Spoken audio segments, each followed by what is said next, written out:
د خبرګېږه ما زمونږ علاقه کې یو سړی د ښځې سره ورانه شوی وه سودا به یې راوړه نو وی ما خو سودا راوړې ده کوڅو کې پخی نو او چې هغې به پخه کړه نو وی ما خو ډوډۍ پخ کړله کوڅو کې خوري نو تاسو سره خو دا معامله ده ته دې خوا ګورې هغه دې خوا ګوري.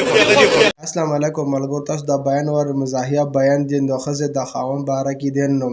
چې کله د ښځه خاوند وران وي نو دې الله پاک ډېر خفه کېږي. نو راځئ تاسو دا بیان وګورئ او کله چې ښځه خاوند په منځ کې وران وي دې باندې شیطان ډېر زیات ډېر خوشحالېږي. نو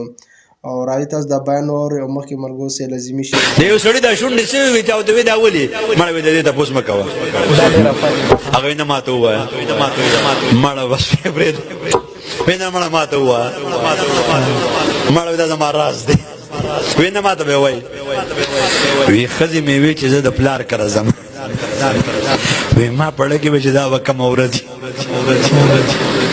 تا د خوشحاله ورځ به په ما کله راشي. یو دوه کسانو ګاونډیانو یو ګاونډي بل ته وی لکه ستا دا کور خو جنت دی او زما دا کور خو د اور نه ډک دی هره ورځ د ښځې سره مې جګړه ده نو هغه وی زه خو ډېر اصولي سړی یم ښځې سره مې اصول په اوله ورځ توی کړي چې که ته غوسه شوي نو زه به چت ته خېږم تا ته به څه نه وایم جواب به نه درکړم که زه غوسه شوم نو ته به چت ته خېږي ما نه به جواب نه راکوې نو 12 کاله وشو چې زه په چت پاتې کېږم بس جګړه مګړه نشته نه هغې سړی وي په موټرسایکل باندې مې ښځه کېنوله او په خدایه پړه کې چېرته را نه شي چې پاتې کېږم وی چې کله مې ریلګاډي سټیشن ته ووړه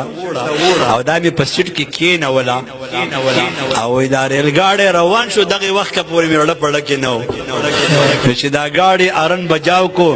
نو ما وی چې څه شي ښکل کړمه نو یې رالمه د سلیکسر مې ښکل کړو دا شونډې مې باغې سوي دي نن زمونږ دا ښځې او چې دا د جبې ورسره دي خاوند ته بدې ردې خاوند ته سمه خبره نه ګاونډیانو ته سمه خبره نه او بیا چې خاوند چېرته راوځي د دوستانو ته وایي یاره ما نه چاته دویمه ښځه وګورئ دغه ښځه نه لیدلې خو وایي دویمه ځکه چې د اوله خو راله پلار کړله پرېښودې غوښم نه نو دا ښځه بیا په هر دمګري پسې ګرځي یاره پیر صاحب و یاره شیخ صاحب و خاوند مې لیونی شوی دی دویمه ښځه کوي دویمه نه چې څلور په یو ځای وکړي هغو ښځه نه ده لیدلې هغو ښځه نه وه څه بنا یې رانه کړې ده. بالکل دا خبره ټیک ده. نو په کور کې ماحول کې په کور په سکون کې د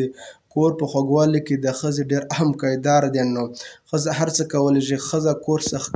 ښه کولی شي ښځه کور رانولی هم شي. نو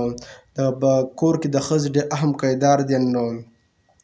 تاسو دا مولانا صاحب ډېر ښایسته بیان کړی تاسو دا وکتل نو ډېر مزاحیه بیان ومو نو د ویډیو کتلو ډېره مهرباني. زموږ چې چا نوی یوټیوب چینل نه سبسکرایب کړی چې زموږ چینل سبسکرایب کړئ د پیج هم سره فالو کړئ د ویډیو کتلو ډېره مهرباني. والسلام.